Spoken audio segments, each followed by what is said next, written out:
Doing so, play on, says the referee. Real chance on the far side. It's through it. Oh, I say! Bahrain 1, Indonesia 2. And the young man. Oke guys, balik lagi bersama saya. Di video kali ini saya akan membahas masih seputar pemain timnas Indonesia kita guys. Siapa itu? Tapi jangan lupa di like dulu video ini, di komen, di share, dan di subrek. Tapi sebelum videonya silahkan kalian siapkan cemilan, makanan kalian, minum kalian untuk mendengarkan saya ngebacot yang gak jelas ini. Oke, tanpa basa-basi kita let's go ke videonya guys, let's go. Waktu itu ia adalah bintang baru, anak muda dari Belanda yang memilih Indonesia. Saat banyak yang ragu, ia datang penuh keyakinan. Siapa? Kalian pasti tahu siapa orang yang saya maksud. Justin Hafner, Rafał Strijk, Ivan Ivar, atau yang lain. Tapi yang kali ini adalah Rafał Strijk. Kalian tahu Rafał Strijk? Semenjak kedatangan oleh Romani, posisinya tergantikan, apalagi dengan pelatih baru. Dia jarang banget mendapatkan kesempatan untuk bermain.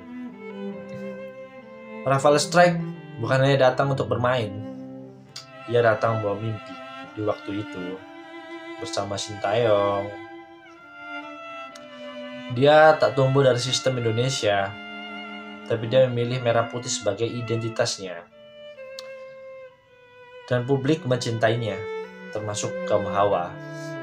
Cepat. Rafał Strijk itu orangnya cepat, tenang, dan tajam di kotak penalti. Tapi kalau ngomongin tajam, selama membela timnas senior belum terlalu tajam ya, masih kurang. Ia selalu dipercaya oleh Sintayong. Ia selalu menjawab kepercayaannya. Dia bermain selalu konsisten. Dia bisa mencari ruang, bisa menarik pertahanan lawan, bisa membuat jadi terbuka. Tapi sepak bola adalah tentang siapa yang lebih siap, bukan siapa yang lebih dahulu sih ya kan. Lalu angin berubah seketika. Patrick Kluivert datang, sebuah nama besar dari tanah Belanda, legenda tapi juga pelatih baru.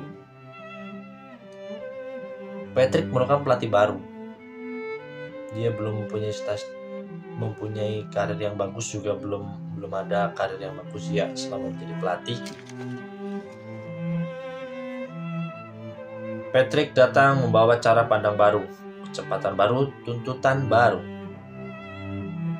Dan dibaliknya, selain kedatangan pelatih baru, juga kedatangan pemain baru, yaitu Ole Romani. Sama-sama pemain naturalisasi, sama-sama dari Belanda juga. Tapi Romani datang dengan sesuatu yang berbeda. Fisik lebih kuat, penyelesaian lebih klinis, dan gaya main yang lebih cocok untuk sistem Patrick Kluivert. Dan dalam diam, posisi Rafał Strijk mulai terancam. Ya kita lihat aja, selama kepemimpinan Patrick Kluivert, Rafał Strijk itu tidak pernah mendapatkan kesempatan bermain. Ramadan Sananta aja selama di era Sintayong jarang dimainkan. Di eranya Patrick Kluivert ini udah sering dimainkan dia, walaupun masuk di menit-menit akhir ya kan. Pertandingan demi pertandingan, namanya mulai jarang disebut. Namanya mulai hilang dari susunan starter. Dan mungkin mulai terhapus dari rencana Patrick Kluivert. Tapi Rafał Strijk tidak pernah mengeluh. Tak pernah menyalahkan siapapun.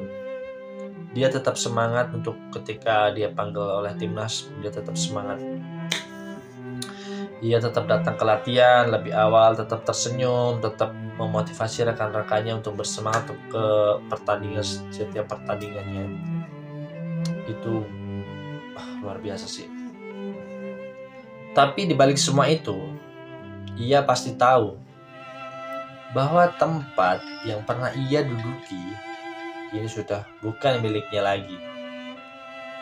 Begitulah kerasnya dunia sepak bola. Tak ada romantisme, tak ada balas budi. Yang bertahan hanyalah yang paling siap dan yang paling bagus. Enggak juga sih. Dulu ia berdiri melawan Jepang, ini berdiri menunggu kesempatan yang mungkin tidak akan datang lagi. Kemungkinan masih ada, cuman ya kecil harapannya. Tapi inilah momen yang membentuk pemain hebat. Bukan saat dia dilulukan, tapi saat dia ditinggalkan. Dan mungkin ini belum akhir. Bukan akhir buat Rafael Strijk. Kemungkinan untuk kedepannya masih bisa lah mendapatkan sebuah kesempatan. Rafael Strijk ini masih muda. Ia masih bisa menyesuaikan diri.